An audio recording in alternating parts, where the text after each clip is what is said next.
여러분 한 분 한 분을 주님의 이름으로 축복합니다. 이렇게 춤판이 벌어질 뻔했으면 저도 이렇게 덩실덩실 춤을 출 뻔하진 않았는데 여러분 하나님이 주신 마음을 가지고 기쁨의 교제가 멈추지 않기를 축복합니다. 부모는 아이가 삐뚤삐뚤하게 그린 그림 하나를 어떻게 여길까요? 소중하게 여깁니다. 그렇죠, 여러분? 왜 그럴까요? 그 아이 그린 그림이 낙서라 할지라도 그 그림 하나하나가 너무 소중하기 때문입니다. 여러분, 오늘 이것이 부모가 자녀를 사랑하는 마음이라고 생각할 수 있죠.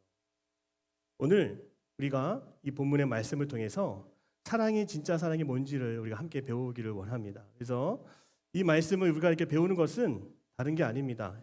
세상에서 써먹으려고 하는 게 아니에요. 내가 지금보다도 더 하나님을 사랑하고 그 하나님께 그 사랑을 더 표현하는 방법들을 지금 우리가 계속 배우고 있는 겁니다.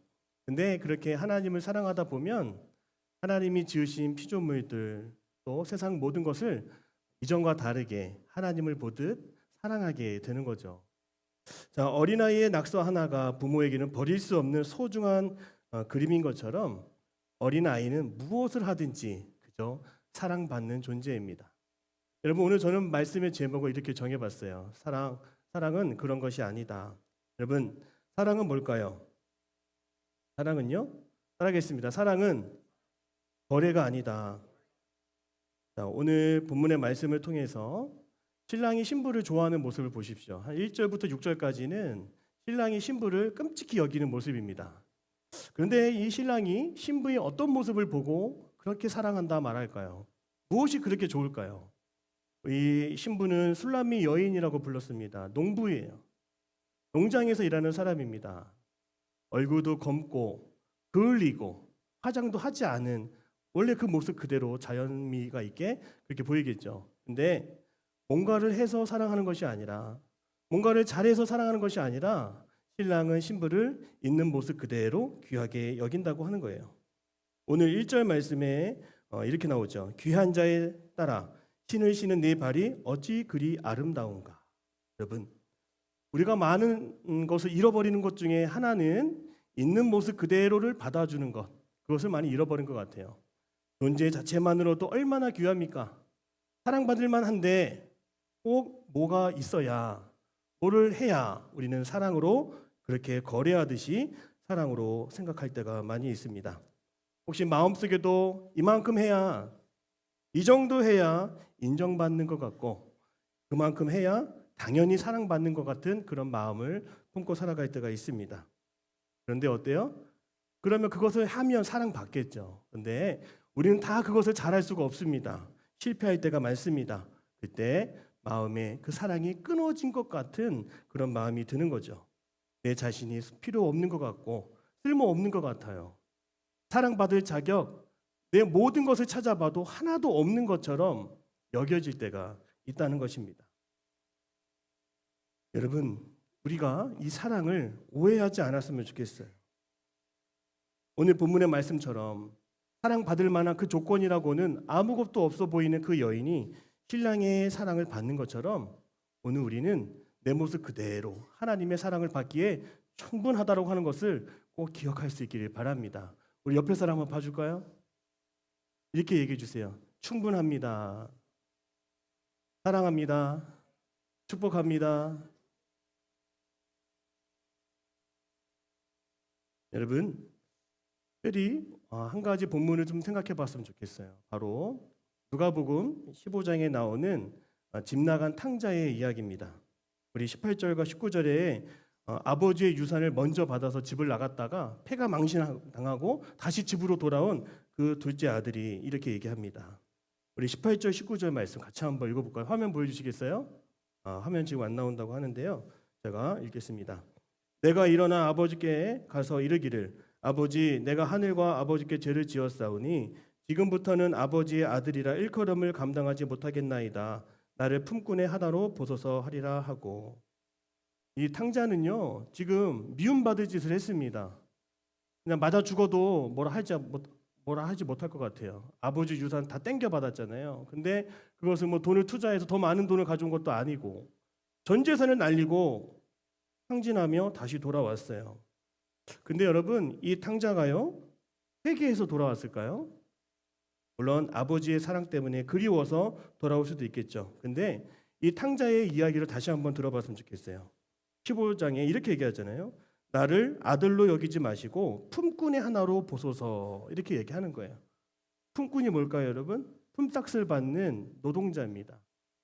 아버지, 그 아버지 앞에 고개 들 자격 없는 거 알아요. 근데 제가 아버지 집에서 일을 거들기라도 하면 저 그래도 받아주실 수는 있잖아요. 그렇게 얘기하는 겁니다. 나를 품꾼의 하나로 봐달라는 거예요. 이 탕자는 여전히 자신을 쓸모 있는 존재로 증명해야만 받아들여질 수 있다라고 생각하고 있는 거죠. 노동이라도 해야, 좋은 일이라도 해야 다시 그 사랑을 받을 수 있을 거라 생각했어요. 그렇게 계산했기 때문에 아버지께로 간 것 같습니다. 여러분, 여전히 이 탕자의 고백 속에는 아버지와의 그 사랑을 거래로 치환하려고 하는 그런 인간의 이해하는 모습이 담겨 있죠. 탕자의 머릿속에 여전히 작동되는 이 거래의 논리는 그러나 아버지의 행동 앞에서 다 무력화됩니다. 탕자는 품꾼으로 써달라는 그 계약서를 들이미 준비를 하고 집으로 달려왔어요. 근데 아버지는 전혀 다른 방식으로 아들을 대하죠. 조건을 제시하고 계산해 본 다음에 몇 시간을 채우고 얼마 정도의 품삯을 주면 된다라고 계산한 것이 아니라 아버지는 먼저 달려갔다라고 성경에 나와 있죠. 아들이 나 품꾼으로 받아주세요 하기도 전에 아버지의 사랑은 그 아들을 이미 용서하기로, 이미 받아들이기로 작정하며 뛰쳐나갔다라고 하는 것이죠. 아버지의 사랑은 계산 이전에 이미 시작된 겁니다. 아버지는 아들이 깨끗하게 씻어야 사랑하는 것이 아니었어요. 아버지는 아들이 회개하고 잘못했습니다라고 서약서를 쓰고 나서야 사랑하는 것이 아니었습니다. 말을 꺼내기도 전에, 뭔가를 하기도 전에 원발치에서 그 아들을 있는 모습 그대로를 사랑해 주셨다라고 하는 것이죠. 요한 1서 4장 19절에 이런 말씀이 있죠. 우리가 사랑함은 그가 먼저 우리를 사랑하셨습니다.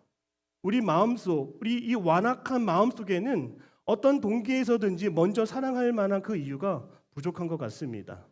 먼저 하나님이 우리를 자녀 삼아 주시고 우리의 죄를 용서해 주신 그 이유와 동기 때문에 우리가 하나님을 바라보고 하나님을 아버지로 고백하게 되는 것 다 알고 계시지 않습니까?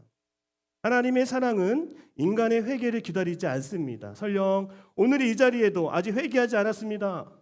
오늘 이 자리에도 아직 저는 주님을 모릅니다. 주님 앞에 예물도 드린 적도 없고 예배 생활 잘 못합니다. 여러분, 그러나 하나님께서는 그 행동 이전에 먼저 우리를 사랑하시기로 작정하셨다고 하는 것을 꼭 기억할 수 있기를 바랍니다. 어떤 기준을 통과해야만 받는 세상의 사랑이 아니라 기준 자체가 없는 것이 하나님의 크레이지, 미친 사랑이라고 말할 수가 있는 거죠. 그래서 이 아버지의 사랑을 뭐라고 한지 아세요? 탕부의 사랑이라고 그래요. 탕자 아들이 아니라 정말 말할 수 없는 놀라운 사랑을 보여준 아버지의 사랑이다라고 얘기하는 거죠. 로마서 5장 8절에 이게 분명하게 제시가 되어 있습니다. 우리가 아직 죄인 되었을 때에 그리스도께서 우리를 위하여 죽으심으로 하나님께서 우리에 대한 자기의 사랑을 확증하셨느니라. 이 말씀이 나오죠. 여러분 보십시오. 사랑의 시간 순서가 완전히 바뀌었다고 하는 것을 알 수가 있죠. 세상에서는 과업을 해야 돼요. 과제를 해야 됩니다. 잘해야 됩니다. 멋지게 해야 됩니다. 그래야 사랑이 주어집니다. 그런데 이 사랑의 시간이 완전히 다른 것이 이 하나님 나라 안에서의 시간이죠. 우리가 아직 죄인 되었을 때에 이제 범죄를 저지르려고 하는 그 순간에도 죄를 짓고 나서도 우리가 죄인 되었어서 이제 하나님 앞에 고개를 들지 못하는 그 상황 속에서도 이미 그 전에는 이미 우리에게 너는 이미 사랑받기로 작정된 확정된 하나님의 하나밖에 없는 자녀다라고 이미 기록되어 있다고 하는 것입니다. 여러분 이것은 정말 놀라운 사건 아닙니까? 놀라운 선포가 아닐까요? 우리가 이런 사랑을 어디서 받을 수 있을까요? 오직 하나님 안에서만이 주시는 놀라운 사랑인 줄로 믿습니다. 로마서 5장 8절은 우리가 아직 죄인 되었을 때 여러분 그리스도께서 우리를 위해 죽으심으로 느껴지십니까? 이 사실이 믿어질 때에 우리 마음속에 놀라운 근거가 생기는 거죠. 어떤 근거가 생길까요? 여러분, 저는 이 본문의 말씀을 보면서 이런 사랑이면, 이렇게 나를 사랑해 주신다면, 이렇게 나를 믿어주는 그 한 사람만 있다면 난 뭐든지 할 수 있을 것 같다. 실패해도 괜찮다고 하시고, 좀 느려도 괜찮다고 하시고, 못해도 결과 얘기 안 하시는 그분이, 여러분, 우리 육신의 아버지, 그런 사랑, 놀라운 사랑 물론 부어주시기도 하지만 이미 우리에게 쏟아 부어주실 사랑을 준비하신 하나님만이 이 사랑을 완성해 주시는 줄로 믿습니다. 우리가 젊었을 때, 물론 자녀가 자라가면서 어머니의 그 놀라운 사랑, 우리가 보지 못했을 때에도 나를 배에 품으면서 보여주신 그 사랑은 측량할 수 없지만 지금도 그 사랑보다 더 크신 사랑이 오늘 나에게 향하고 있다고 하는 것을 여러분 꼭 믿으시기를 바랍니다. 그래서 제가 세 가지를 생각해 봤어요. 따라하겠습니다. 나는 환자다. 여러분, 환자가, 물론 나이롱 환자가 있지만 나이롱 환자가 진짜 돌아다닙니다. 밥 먹으러 식당 다니고 커피 마시고 있어요. 나이롱 환자는 안 됩니다. 여러분, 진짜 환자는 뭘까요? 막 병상에 누워있는 환자가 있어요. 그 환자는 누군가의 도움 없이는 일어설 수 없는 사람이죠. 여러분, 침대 위에서 전적으로 의존할 수밖에 없는 거예요. 주님 살려주십시오. 그 말을 할 수밖에 없는 그러한 사람. 여러분, 그래서 사랑은 언제 드러나느냐? 따라하겠습니다. 내가 최악의 상황 속에서 온전히 그 사랑을 경험할 수 있습니다. 여러분, 능력을 과시하는 자리만이 사랑받는 자리인 줄 알았죠. 그런데 전적으로 의존할 수밖에 없고 의사가 와서 알려줘야, 고쳐줘야, 나를 진단해줘야 살아갈 수밖에 없는 그런 신분이 우리들이었어요. 나는 내 힘으로 아무것도 할 수 없는 연약한 이 환자와 같은 사람이다라고 하는 그런 마음을 가지고 살아가면 그 주님의 사랑을 우리는 더 많이 누리며 살아갈 수밖에 없다고 하는 것이죠. 따라하겠습니다. 또 하나가 있어요. 나는 그릇이다. 여러분, 그릇은요 스스로 먼저 가서 뭐 받을 준비하고 있지 않습니다. 주인이 놓은 그 자리에 오래도록 머무는 것이 그릇입니다. 엎어지면 엎어진 대로, 세워놓으면 세워놓은 대로, 차곡차곡 쌓여있으면 쌓여있는 대로 주인이 놓은 그 자리에 그저 부어지기만을 기다리는 것이 바로 그릇의 사명인 것이죠. 마찬가지입니다. 우리는 사랑을 받기 위해, 얻기 위해 애쓰는 존재가 아니라, 따라하겠습니다, 사랑을 담기 위해 비워지는 존재입니다. 여러분, 그렇습니다. 늘 우리가 주님의 사랑을 받을 만한 준비를 하고 있어야 돼요. 우리는 그릇이기 때문인 것이죠. 내가 어떻게 노력을 해서 더 많이 받으려고 하는 그런 것이 아니라 부어주시기만 하면 받을 수밖에 없는, 주시고자만 한다면 채워질 수밖에 없는 그런 존재가 우리 하나님의 사랑하는 자녀라고 하는 것입니다.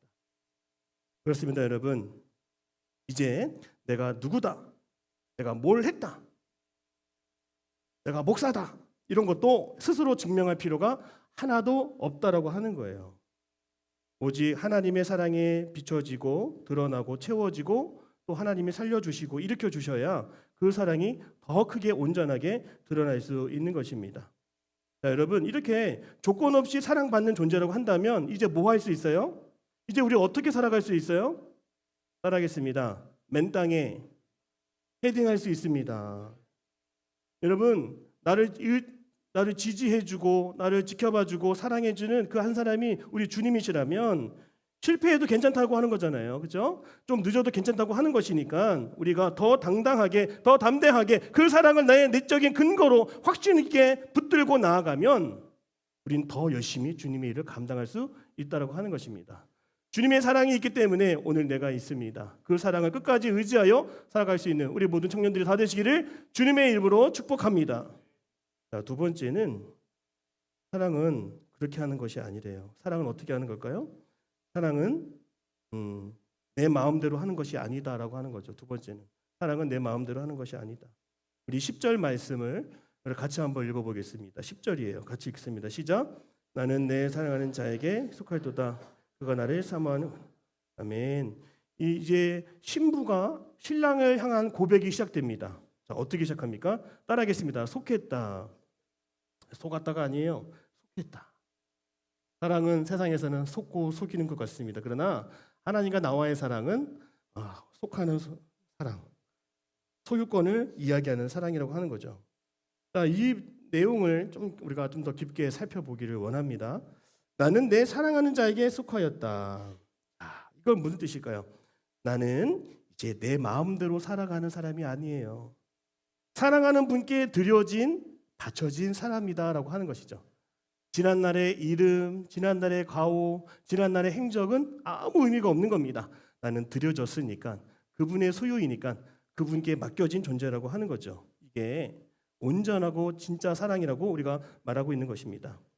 특히 나는 내 사랑하는 자에게 속하였다. 이게 히브리어로요, 아니레도니라고 하는 거, 아니레도니라고 하는 거죠.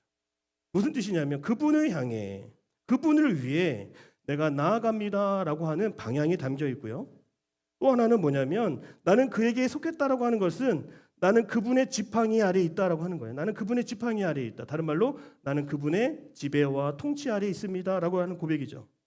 내 인생의 방향을 결정하는 지팡이가 내 손이 아니라 그분의 손에 쥐어졌습니다. 이제 나는 그분의 것입니다. 신랑의 것입니다. 내가 어디를 가고 내가 무엇을 하는지는 당신께 주어졌습니다. 당신께 달려 있습니다라고 말하고 있는 것이죠. 여러분, 이것이 진정한 사랑입니다.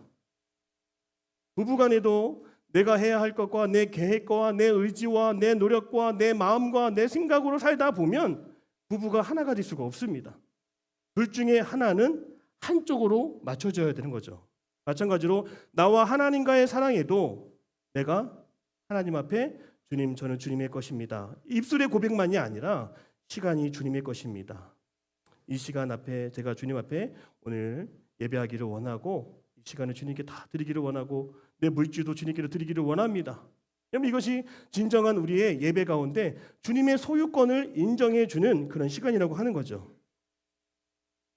집을 살 때 등기부 등본의 이름이 바뀌면 그 집의 주인이 바뀐 것처럼 오늘 우리의 소유는 내가 아니라 하나님이심을 여러분 꼭 믿으시기를 바랍니다. 왜냐면요, 십자가에서 예수님이 우리를 대신해서 피값을 치르셨죠. 그렇죠, 여러분?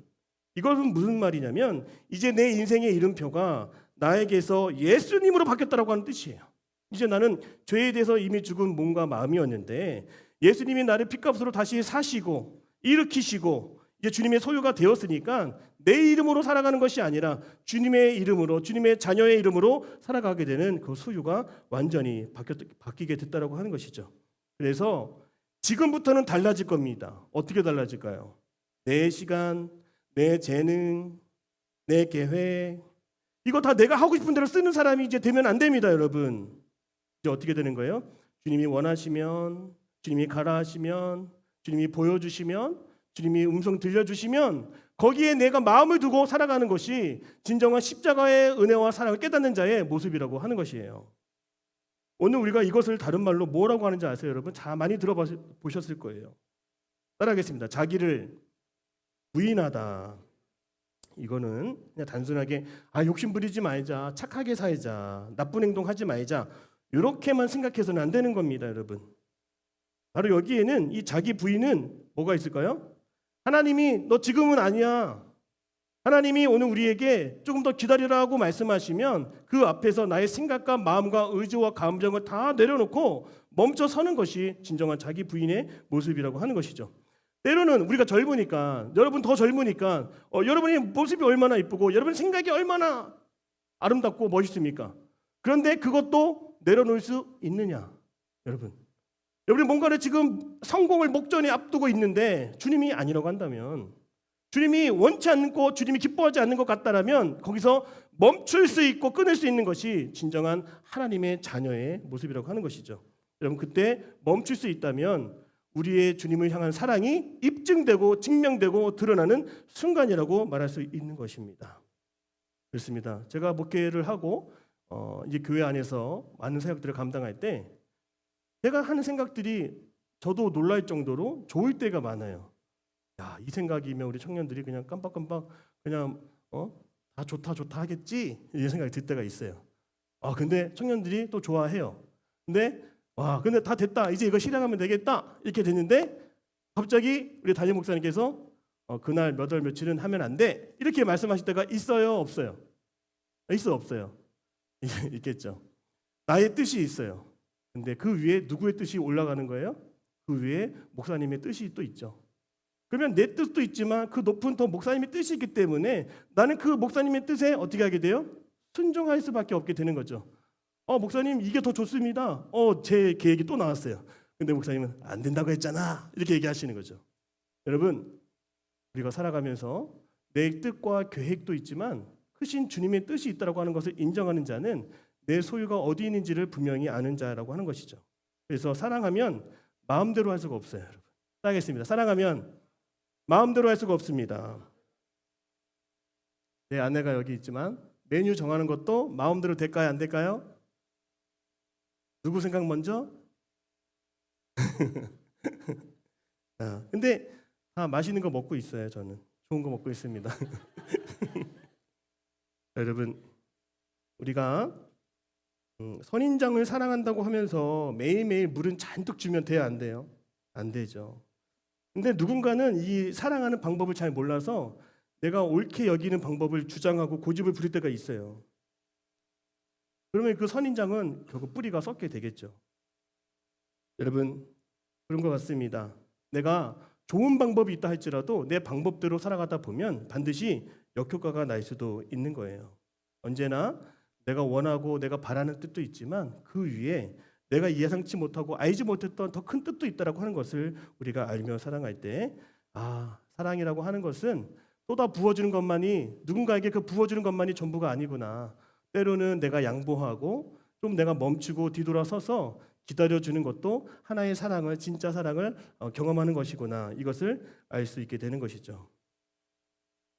사랑하는 여러분, 이러한 자기를 부인하는 삶은요, 어떤 은혜가 임할까요? 따라하겠습니다. 해석의 은혜. 해석의 은혜가 임하는 것 같아요. 자, 그전에는 힘든 일 하면, 그전에는 목사님이 뭐 맡기면, 그전에는 목사님이 너 순장해야지라고 하면 너무 힘든 거예요. 그런 말 듣기가 너무 힘든 거죠. 너무 어려운 거죠. 서로가. 왜 나야? 그 앞에 지나가지 말걸. 오늘 교회 나오지 말걸. 이렇게 우리가 그냥 해석해 버릴 수도 있죠. 그렇죠? 그런데 자기를 부인하는 삶을 살아가면 이 해석이 달라진다고 하는 거죠. 여러분, 하나님께서 나는 지금 분명히 못한다고 말할 수 있지만 하나님이 어쩌면 이 기회를 통해서 나에게 또 다른 길을 준비하고 있을지도 몰라. 이렇게 우리가 바라볼 수 있는 거죠. 그러니까 내 뜻만으로도 세상을 보는 것이 아니라 하나님의 뜻까지 바라보면서 나는 죽고 그 예수님의 뜻으로 세상을 관찰하며 바라볼 수 있는 그 넓은 은혜를 우리가 경험하게 되는 것입니다. 그래서 사랑하면 여러분 눈이 바뀝니다. 사랑하면 더 놀라운 하나님의 계획과 그 은총을 우리가 바라보며 살아갈 수가 있는 거예요. 그래서 제가 이제 여러분들에게 계속 강조하고 싶은 거는 여러분 꼭 교사를 해야 된다고 하는 거죠. 교사는 뭐냐면 자기를 비우지 않으면 할 수 없는 거예요. 내 생각을 버리지 않으면 할 수 없는 거예요. 내 시간을 내려놓지 않으면 교사할 수가 없어요. 그렇죠, 여러분? 그러니까 그 십자가에서 우리를 위해 값을 치르신 그 주님을 더 사랑하는 마음이 있다면 우리가 어디로 흘러가야 되는지를 여러분 보셔야 되는 거예요. 우리의 언어와 다르잖아요. 중고등부는 외계어를 쓰는 것 마냥 아마 우리는 예배 때 다 주님께 앞에 보고 있잖아요. 중고등부 어떻게 예배 드릴까요? 뭐 이렇게 또 얘기하면 안 되겠지만 뭐 핸드폰도 할 수 있고 예배 시간에만 왔다 갔다 하고 다 나가 뭐 이렇게 이상하잖아요. 분위기 그렇게 될 수도 있잖아요. 그렇죠? 만약에. 그런데도 그거를 참아낼 수 있고 기다려줄 수 있고 그거에 대해서 더 큰 놀라운 하나님의 계획으로 해석해낼 수 있는 것이 바로 그러한 교육과 선교와 봉사의 자리라고 한다고 하는 것이죠. 그래서 교사들은 그 시간 자체가 시간 낭비라고 보지 않습니다. 저 한 명을 통해서도 내가 변화될 수 있고 저 한 명을 통해서도 하나님 나를 성장시키기를 원하시는구나. 그런 마음으로 우리가 우리의 인생을, 우리의 사역을 재해석해낼 수 있다라고 하는 것입니다. 사랑하는 여러분, 내 방식이 정답이야라고 하는 해석을 내려놓고 이제는 더 주님께 맞춰지고 주님의 뜻을 구하는 성숙한 사랑을 이루어가는 우리 모두가 되시기를 주님의 이름으로 축복합니다. 자, 이제 마지막입니다. 마지막 뭘까요? 따라하겠습니다. 사랑은 억지로 하는 것이 아닙니다. 우리 11, 12, 13절 화면 보시고 같이 읽겠습니다. 시작. 내 사랑하는 자야, 와서 동네에서 유숙하자. 우리가 일찍이 일어나서 포도원으로 가서 포도음이 돋았는지 꽃술이 퍼졌는지 석류꽃이 피었는지 보자. 거기에서 내가 내 사랑을 내게 주리라. 합한 채가 향기를 뿜어내고 우리의 문 앞에는 여러 가지 귀한 열매가 새것 묵은 곳으로 마련되었구나. 내가 내 사랑하는 자 너를 위하여 쌓아둔 것이로다. 아멘. 자, 사랑하는 사람은요, 결과만을 보려고 하는 것이 아니라 지금 진행되고 있는 것을 먼저 본다라고 하는 거죠. 아가서 7장에서 신랑은 신부를 포도원으로 데려갑니다. 그리고 이렇게 말합니다. 포도음이 돋았는지 꽃이 피었는지 석류꽃이 피었는지 보자. 자, 중요한 건 뭐예요? 아직 포도가 열리지 않았다라고 하는 것입니다. 아직 열매가 없습니다. 음이 막 돋기 시작했어요. 이제 꽃이 피는 시간입니다. 근데 신랑이 신부를 재촉하면서 너 포도원 제대로 한 거 맞아? 너 한눈 팔았지? 이거 포도 다 어디 갔어? 너 일 제대로 안 할래? 신랑이 신부에게 그렇게 얘기하지 않았다고 하는 것이죠. 왜 아직 열매가 없니? 라고 물어보지 않았습니다. 오히려 지금 포도 열매가 어디까지 자라고 있는지, 포도원이 지금 어떻게 우물투고 있는지 그거를 같이 보자라고 말하고 있는 것이죠. 여러분, 하나님은 우리가 늘 언제나 완성된 모습을 갖고 나아가기를 원하는 분이 아니세요. 지금 자라고 있는, 지금 되어가고 있는, 지금 진행 중이고 있는 그 모습을 하나님은 더 기대하고 있는 줄로 믿습니다. 그러니까 우리 신앙은 어떤 빨리빨리의 결과를 만들어내고 찍어내듯 하는 그런 경주 레이스가 아니라, 느리더라도, 주님을 잘 모르더라도, 아직 내 안에 믿음이 아직도 없다 할지라도 그 주님과 함께 자라가는 여정이라고 우리가 볼 수 있어야 되는 거죠. 우리는 자주 이렇게 생각할 수가 있습니다. 이제 교회 다니고 믿기 시작했으니까 바뀌어야지, 달라져야지, 기도도 더 해야지, 성경도 많이 읽어야지, 성격도 변하고 성품도 달라져야지. 네, 여러분, 이 마음만 가지면 뭐합니까? 잘 되지 않아요. 조급해집니다. 스스로를 원망하고 미워하게 됩니다. 하지만 이 아가서의 모습을 여러분 꼭 잘 다시 한번 보십시오. 따라하겠습니다. 하나님은 우리를 재촉하지 않으십니다. 농부가 씨를 심고 바로 다음날 땅을 파헤쳐서 야, 잘 자라고 있냐? 야, 뭐냐 지금 뭐하고 있냐? 다시 덮어놓고 다음날 일주일 야, 니네 뭐하고 있어? 절대로 그런 분이 아니시죠. 하나님은 우리가 자라기를 기다리세요. 믿음이 자라기를, 우리의 성품이 변하기를 늘 기다리고 계시는 분이시다. 그러니까 우리가 억지로 열매를, 억지로 결과를 붙들고 살아가려고 하는 모습이 아니라 하나님 인정하는 겁니다. 하나님, 저는 조금 느립니다. 아직 잘 모르겠습니다. 주님, 우리를 모르면 모르는 대로, 또 연약하면 연약한 대로, 우리의 부족하면 부족한 대로 받아주시고 인정하시면서 함께 그 결과를 맺어가게 하시고 그 과정에 참여하시는 분이 우리 진정한 하나님의 사랑의 모습이라고 하는 겁니다. 오늘 여러분의 마음속에, 삶 속에 아직 열매 맺지 못한 것들이 너무나 많을 거예요. 그러나 주님은 지금 아주 작지만 싹이 트고 있는 모습도 보시고, 이제 뿌리를 내리고 있는 모습도 보시고, 이제 자리 잡은 모습도 주님은 다 보고 계시고, 그냥 그 한 장면만으로도 충분한 사랑을 우리에게 주시고 사랑받을 만한 우리임을 주님은 알고 계세요. 그러니까 여러분, 너무 조급하게 먼저 달려갈 필요가 없는 것입니다. 우리는 결과로 사랑받는 것이 아니라 진행 중이기 때문에, 되어가고 있기 때문에 그 자체만으로 사랑받기에 충분한 하나님의 자녀입니다. 여러분, 이 일을 억지로 하는 사람들은 뭘 물어볼까요? 나 잘했어? 나 괜찮지? 나 좋았어? 이런 걸 계속 확인받고 싶어 하겠죠. 여러분, 오늘 우리의 신앙, 오늘 그래서 이 여인은 계속 포도원을 그 신랑과 함께 거닐면서 그 포도원 안에 머무는 모습을 우리에게 보여주죠. 내 힘으로 해야 할 것이 아니라 그 자리에 누구와 함께하고 있는 것이 참 중요한 것 같습니다. 오늘 우리가 원하는 대로, 방향대로 속도가 나지 않고 결과가 나지 않더라도 여러분, 그냥 이거 하나만으로 우리가 기뻐했으면 좋겠습니다. 그래도 주님은 나와 함께 하셨다. 그래도 주님은 지금 우리와 함께하고 계시다. 여러분, 그 사실이 얼마나 우리의 마음속에 평안을 주는지 몰라요. 그러므로 그 자리에 가서 칭찬받는 것이 아니라 그래도 순종하며 그래도 믿음으로 서 있는 오늘의 이 자리에 하나님이 함께 하시고, 이 자리야말로 그냥 지금 상 받는 자리다. 그래서 우리가 맡겨주신 그 포도원을 끝까지 믿음으로 지키고 가꾸며 신앙의 아름다운 울타리를 세워가서 아름다운 환경 속에서 거룩함으로 주님을 예배할 수 있는 우리들의 마음이 되어야 한다고 하는 것입니다. 사랑하는 여러분, 오늘 그 마음으로 주님을 예배하기를 주님의 이름으로 축복합니다. 그 사랑 억지로 되는 것이 아니고 내 마음대로 하는 것도 아니고 여러분 거래하듯이 하는 것이 아니었음을 우리는 깨닫게 되었습니다. 이제 우리가 주님을 어떻게 더 사랑해야 될지 또 그 사랑을 어떻게 흘려보내야 될지 주님 주신 마음 가지고 우리가 한 주간 또 열심으로 믿음으로 사랑으로 승리하는 주의 자녀 다 되시기를 주님의 이름으로 축복합니다. 우리 기도하겠습니다.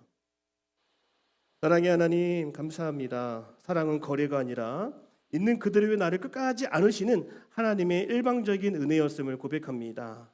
내가 오늘 이 시간 주님께 속하기를 원합니다. 내 마음 내 뜻대로가 아니라 주님의 방향과 주님의 시간과 주님의 때에 따르겠습니다. 또한 주님은 결과보다 모든 과정을 기뻐하시며 함께하심을 믿습니다. 끝까지 주님과 동행하는 믿음의 자녀들 다 되게 하여 주옵소서. 사랑이 많으신 예수님의 이름으로 기도드립니다. 아멘.